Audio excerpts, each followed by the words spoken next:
అదరగొట్టే కారం రంగు రుచి ఆచి కారం పొడి. నమస్తే. కళ్ళు ఎక్కడ పెట్టుకున్నారు? ఆ ముగ్గురు ఆ రకంగా కష్టపడతా ఉంటే ఇక్కడ మోందా తుఫాన్తో ఏపీ అంతా అల్లకల్లోలంగా మారిన మాట వాస్తవమే. సో మామూలుగానే తుఫాన్ వస్తుంది అని చెప్పేసి ఎప్పుడైతే ఈ హెచ్చరికలు జారీ అయ్యాయో దానికి 2 రోజుల ముందుగానే ఇక్కడ ఎక్కడెక్కడైతే ఎఫెక్ట్ కాబోతుంది అని చెప్పేసి ప్రభుత్వం అధికారులతో రివ్యూల మీద రివ్యూలు నిర్వహించి సాక్షాత్తు కలెక్టర్లు కావచ్చు, ఎస్పీలు కావచ్చు, ఆర్డీఓలు కావచ్చు, అందరితో సమీక్షలు జరిపి దానికి తగినన్ని జాగ్రత్త చర్యలు ఏ రకంగా ఎఫెక్ట్ కాబోతుంది అని అంచనాలు వేసి రివ్యూల మీద రివ్యూలు. మీకు చంద్రబాబు నాయుడు గారి పనితనం గురించి కొత్తగా చెప్పేదేముంది? ఆయనకి ఏదైనా సరే ఇట్లాంటివి ఉంది అంటే ఈ ఇంటికి కూడా వెళ్ళరు. ఆ మాట వాస్తవమే. దానికి రాజకీయాలకు అతీతంగా ఏ పార్టీ వాళ్ళని అడిగినా, ఏ మాత్రం ఆయన గురించి అవగాహన ఉన్న వాళ్ళని ప్రశ్నించినా ఇమీడియట్గా చెప్పే సమాధానం ఏంటి అంటే పరిరాక్షసుడు, ఆయన నిద్రబావుడు, వేరే వాళ్ళని నిద్రబానుడు అంటే అధికారుల్ని.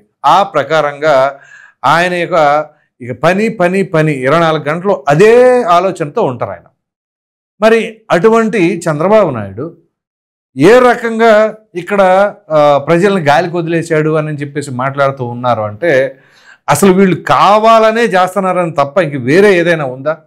అంతెందుకు ఆయన ఏ రకంగా చేస్తున్నారనే దానికి నేను సాక్షాత్తు చాలామందితో మాట్లాడాను. నా సొంత మనుషులు కూడా అక్కడ అధికారులతో పాటు ఉన్నారు. వాళ్ళతో నేను మాట్లాడినప్పుడు రివ్యూల మీద రివ్యూలు. నైట్ వచ్చేసరికి వీళ్ళు అర్ధరాత్రి 11, 12 అవుతుంది అధికారులు. మళ్ళీ ఉదయాన్న 5:30 బయలుదేరి వెళ్తున్నారు. నా సొంత బంధువుల్లోనే ఉన్నారు.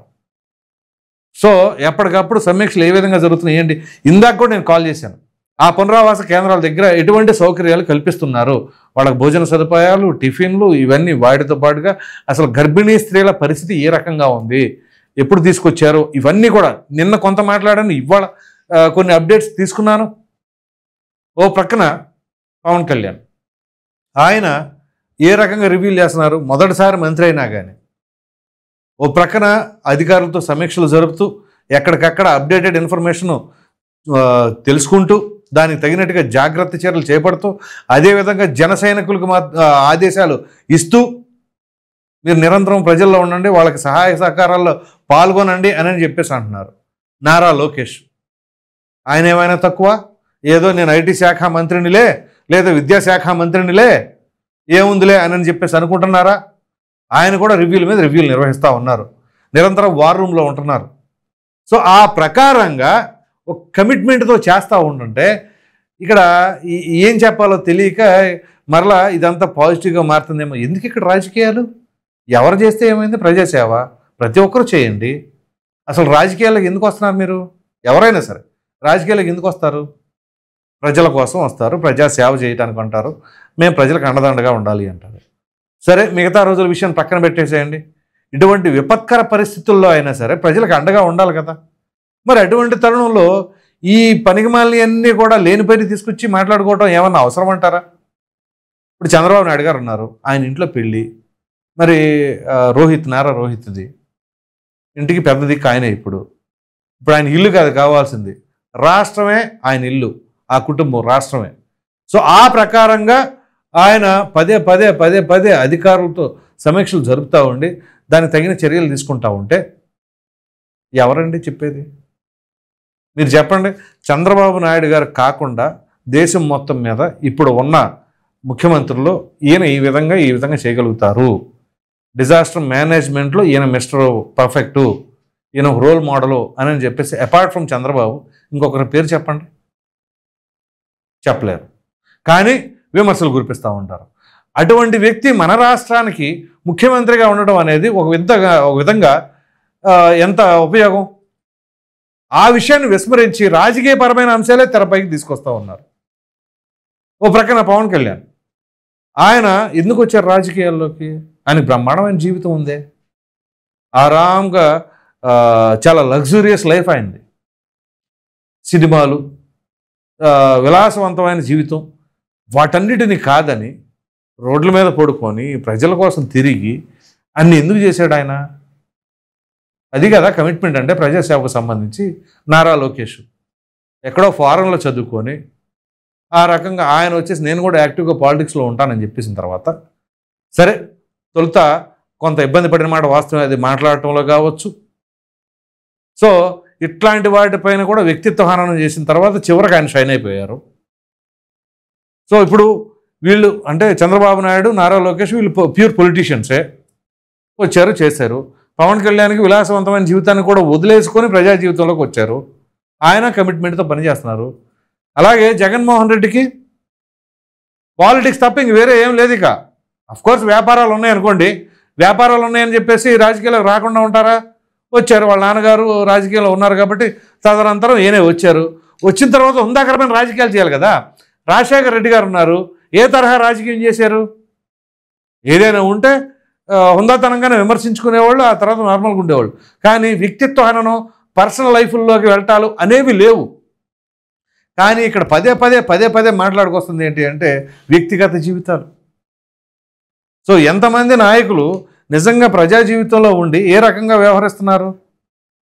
పేరుకే రాజకీయాలు అని చెప్పేసి వచ్చిన తర్వాత ఎవరికి వాళ్ళు దోచేసుకొని సొంత సంపదను పెంచేసుకొని ప్రజల్ని పీక్కు తినటమే కానీ కనీసం ఎటువంటి విపత్కర పరిస్థితుల్లో అయినా సరే లేదు హుందాకరమైన రాజకీయం చేస్తే అసలు రాజకీయాలు ఎందుకు?